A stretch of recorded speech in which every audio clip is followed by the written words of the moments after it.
बिहार समाचार में आपका स्वागत है। चलिए जानते हैं बिहार के फटाफट बड़ी खबरों को।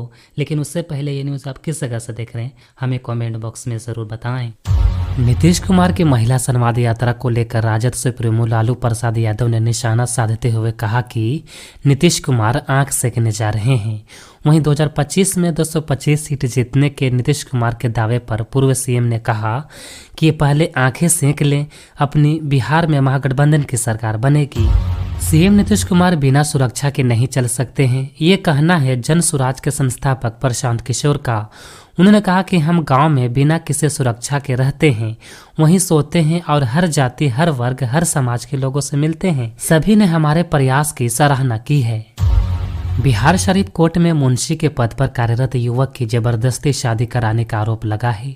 पीड़ित लवकुश कुमार ड्यूटी खत्म कर घर लौट रहा था, तभी रउई थाना क्षेत्र के भंडारी मोड़ के पास कुछ लोगों ने उसे जबरन अपनी गाड़ी में बैठा लिया और जगतनंदपुर गांव ले गए। वहां उसे बंधक बनाकर मारा पीटा और दबाव डालकर जबरन उसकी शादी कर दी गई। इंडिया गठबंधन के नेतृत्व को लेकर आपस में मची कलह के बीच राजद सुप्रीमो लालू प्रसाद यादव ने कहा कि पश्चिम बंगाल के मुख्यमंत्री ममता बनर्जी को इंडिया एयरलाइंस का नेता चुना जाना चाहिए। उन्होंने कांग्रेस पार्टी को सीधी नसीहत देते हुए कहा कि कांग्रेस के विरोध का कोई मतलब नहीं है। बेगूसराय में अलग अलग घटना में 4 लोगों की मौत हो गई। सभी के शव का पोस्टमार्टम सदर अस्पताल में कराया जा रहा है। मृतकों की पहचान सुलेखा देवी, लूसी कुमारी, कुमोद पासवान और सबरुन खातून के रूप में की गई है। तिरहुत स्नातक उपचुनाव में प्रथम वरीयता की मतों की सभी राउंड की गिनती पूरी हो गई है, जिसमें शिक्षक संघ के निर्दलीय उम्मीदवार बंशीधर ब्रिज पासवान ने 23,003 वोट हासिल किए हैं। वहीं दूसरे स्थान पर जन स्वराज पार्टी के प्रत्याशी विनायक गौतम हैं। जमुई के महाराजगंज बाजार में शादी के 8वें दिन दुल्हन अपने दूल्हे को छोड़कर फरार हो गई। दुल्हन की पहचान बस्ती टोला निवासी बबलू कुमार शर्मा की पत्नी टीनी कुमारी के रूप में की गई है। पीड़ित ने टाउन थाने में आवेदन दिया है। गंगा के तटीय इलाके वाले 6 जिले समस्तीपुर, दरभंगा, बेगूसराय, खगड़िया, मुंगेर और नालंदा में ब्रेस्ट मिल्क में लेड यानी शीशा पाया गया है। महावीर कैंसर संस्थान के रिसर्च डिपार्टमेंट ने इसका खुलासा किया है। एक्सपर्ट का मानना है कि यह नवजात के मेंटल ग्रोथ के लिए खतरनाक है। बाघा के बंसी टोला में तेंदुए ने मजदूरों पर हमला कर दिया। इस हमले में 5 मजदूर घायल हो गए। मजदूरों के शोर मचाने पर तेंदुआ वहां से भाग खड़ा हुआ। घायलों को इलाज के लिए स्थानीय प्राथमिक स्वास्थ्य केंद्र में भर्ती कराया गया है। 22 दिन पहले छबीलापुर थाना क्षेत्र के दोगी गांव के घर में दंपति की जला हुआ शव मिला था। सिर और हाथ का कुछ हिस्सा बचा था, बाकी सब जल गया था। मंगलवार की शाम पुलिस ने मामले का खुलासा करते हुए आरोपी बेटे को गिरफ्तार कर लिया है। मृतक का बेटा मोबाइल गेम और जुआ खेलने का शौकीन है। अपने माता पिता से लगातार पैसे मांगता रहता था, जिससे उसके माता पिता परेशान थे। बिहार के सारण जिले के दिघवारा से रांची आ रही विक्रम नाम की बस चरही घाटी के हथियारी मोड़ के पास हादसे का शिकार हो गई। इसमें दुल्हन स्वाति सहित 12 के करीब लोग घायल हो गए। 4 की स्थिति गंभीर है। हादसा अहले सुबह 5:30 बजे के करीब हुआ। पटना के रहने वाले एक महिला से साइबर ठगों ने 2 लाख की ठगी कर ली है। बैंक अधिकारी बनकर ठगों ने महिला को कॉल कर केवाईसी करने को कहा था। महिला राजी हो गई। ठगों ने महिला को झांसा देकर ओटीपी ले लिया, फिर महिला के खाते से 2 लाख की ठगी कर ली। पटना में नए साल के मार्च महीने तक एक महत्वपूर्ण पुल कच्ची दरगाह बिदुपुर 6 लेन पुल का निर्माण पूरा होने की उम्मीद है। ये पुल पटना के लोगों के लिए एक महत्वपूर्ण सुविधा होगी, जो उत्तर बिहार और दक्षिण बिहार को जोड़ने में मदद करेगा। केंद्र सरकार के खिलाफ पटना में भाकपा ने अदालतगंज से प्रतिवाद मार्च निकाला, जो विभिन्न मार्गों से होते हुए बुद्ध स्मृति पार्क के सामने तक पहुंचा। सभा को संबोधित करते हुए भाकपा के पटना जिला सचिव विश्वनाथ ने कहा कि आज देश की संपत्तियों को लूटी जा रही है। देश की सभी सरकारी संस्थानों को प्राइवेट कंपनियां को सौंपी जा रही है। उन्होंने आगे कहा कि अडानी ग्रुप द्वारा लगातार देश में कालाबाजारी की जा रही है। देश में दिन प्रतिदिन बेरोजगारी बढ़ रही है, लेकिन मोदी सरकार आज चुप्पी साधे बैठी है। पटना का एयर पोल्यूशन लेवल पिछले कई दिनों से दिल्ली से अधिक रिकॉर्ड किया जा रहा है। दिसंबर में पटना का एयर पोल्यूशन लेवल और भी बढ़ेगा, क्योंकि फॉग बढ़ने की संभावना ज़्यादा है। बढ़ते एयर पोल्यूशन की वजह से लोग एलर्जी के शिकार हो रहे हैं। सिर में दर्द से लेकर बीपी की शिकायत लोगों में बढ़ रहा है। छाती रोग विशेषज्ञ डॉक्टर सुभाष चंद्र झा ने कहा कि पटना के लोग एयर पोल्यूशन की वजह से हर दिन 10 से 15 सिगरेट के बराबर हानिकारक धुआं ले रहे हैं। बिहार में स्मार्ट मीटर की समस्याओं के कारण उपभोक्ता परेशान हो रहे थे, लेकिन विभाग ने इसमें सुधार करने का काम शुरू कर दिया है। अगर उपभोक्ताओं के पास पैसे नहीं है या मीटर में तकनीकी खराबी है तो घबराने की जरूरत नहीं है। स्मार्ट मीटर में जाकर सबमिट बटन दबाने से 3 दिनों तक बिजली नहीं कटेगी। पटना मेट्रो के प्रायोरिटी कॉरिडोर पर पटरियां बिछाने का काम जल्द शुरू होगा। अगले साल 15 अगस्त तक मेट्रो रेल चलाने का लक्ष्य है। प्रायोरिटी कॉरिडोर में 5 एलिवेटेड स्टेशन हैं, जिनका निर्माण कार्य मार्च तक पूरा होने की संभावना है। राज्य सरकार ने पटना मेट्रो के लिए अनुपूरक बजट में 400 करोड़ रुपए की मंजूरी दी है। बिहार के 10 शहरों में हवाई अड्डा बनाने का प्रस्ताव है, जिनमें वीरपुर, महरमा, भागलपुर, मुंगेर, मुजफ्फरपुर, वाल्मीकिनगर, मोतिहारी, रक्सौल, मधुबनी और छपरा शामिल है। इन हवाई अड्डों पर 20 से कम सीटों वाले विमानों के लिए बोलियां प्राप्त हुई है।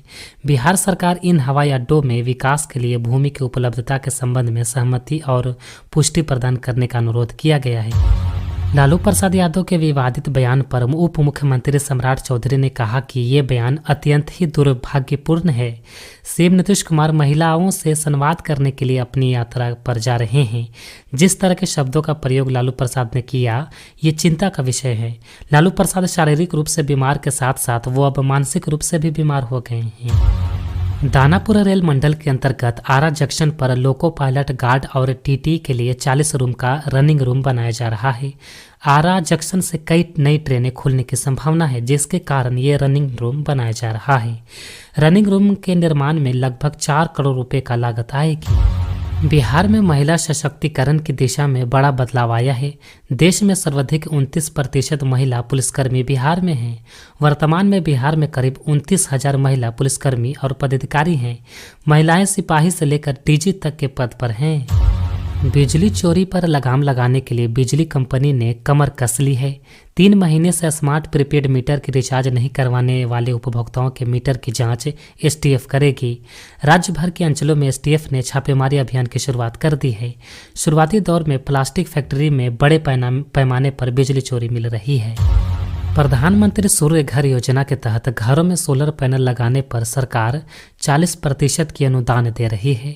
इस योजना के लिए ऑनलाइन आवेदन किया जा सकता है और इसके लिए आधार कार्ड, निवास प्रमाण पत्र, राशन कार्ड, बिजली बिल, आय प्रमाण पत्र आदि देने होंगे। योजना के तहत 1 किलोवाट से लेकर 3 किलोवाट तक के लिए सोलर प्लेट लगाने पर अनुदान दिया जाएगा। बिहार के समस्तीपुर के क्रिकेटर सुमन कुमार ने क्रिकेट जगत में कमाल कर दिया है। उन्होंने स्पिन गेंदबाजी से लोगों को हैरान कर दिया है। 30 नवंबर को बीसीसीआई के कूच बिहार अंडर-19 क्रिकेट प्रतियोगिता के दौरान अपनी फिरकी से 10 विकेट लेकर सभी को चौंका दिया। दर्शक भी कह उठे कि गेंद सुमन के मन की सुनती है। बिहार के ग्रामीण कार्य मंत्री अशोक चौधरी ने कहा है कि मुख्यमंत्री नीतीश कुमार ने अल्पसंख्यकों के सशक्तिकरण और राज्य की संस्कृति धरोहर को संरक्षित करने के लिए कई दूरगामी और प्रभावशाली कदम उठाए गए हैं। मंत्री ने बताया कि मुख्यमंत्री अल्पसंख्यक छात्र प्रोत्साहन योजना के तहत मैट्रिक पास करने वाले 2 लाख छात्रों को 10,000 रुपये की प्रोत्साहन राशि प्रदान की गई।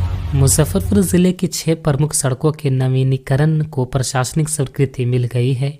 इस परियोजना का उद्देश्य पथ संरचना को बेहतर बनाना और आम जनता को सुरक्षित, सुगम एवं सुविधाजनक आवागमन प्रदान करना है। इन सड़कों के नवीनीकरण से मुजफ्फरपुर एवं आसपास के क्षेत्रों में आवागमन सुगम होगा और सड़क सुरक्षा में भी सुधार होगा। सीएम नीतीश कुमार की 15 दिसंबर से शुरू हो रही संवाद यात्रा पर आशा के अध्यक्ष आरपीसी सिंह ने तंज कसा है। उन्होंने कहा कि सीएम नीतीश कुमार 20 सालों से बिहार के सीएम हैं, राज्य की समस्या से परिचित हैं। सीएम तो हमेशा दौरे पर रहते हैं, ऐसे में उनको यात्रा की क्या जरूरत पड़ गई। प्रशांत किशोर की जनसुराज पार्टी ने 125 सदस्यों की स्टेट कोर कमेटी का ऐलान कर दिया है, जिसमें बिहार के जमीनी स्तर के नेताओं को जगह मिली है, जिसमें 22 ईबीसी, 22 दलित, 14 जनरल, 2 एसटी, 37 पिछड़ा वर्ग के प्रतिनिधि हैं, 25 अल्पसंख्यक और 20 महिलाओं को भी जिम्मेदारी दी गई है। बिहार के सरकारी स्कूलों में बच्चों की उपस्थिति की फर्जी संख्या दिखा रहे शिक्षकों पर अब एक्शन होगा। एसीएस सिद्धार्थ ने सभी जिलों के शिक्षा अधिकारियों को लिखे पत्र में इस बात का जिक्र किया है।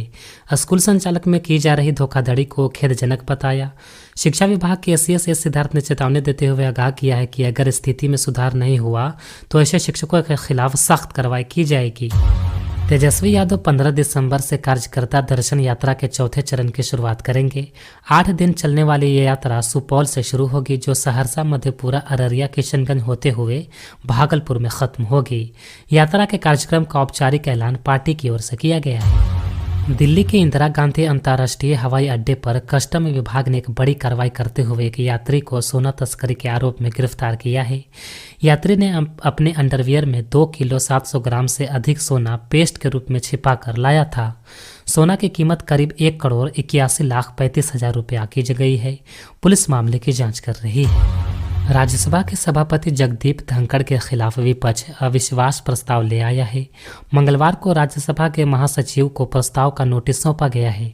कांग्रेस को अविश्वास प्रस्ताव पर टीएमसी समेत कई दलों का साथ मिला है।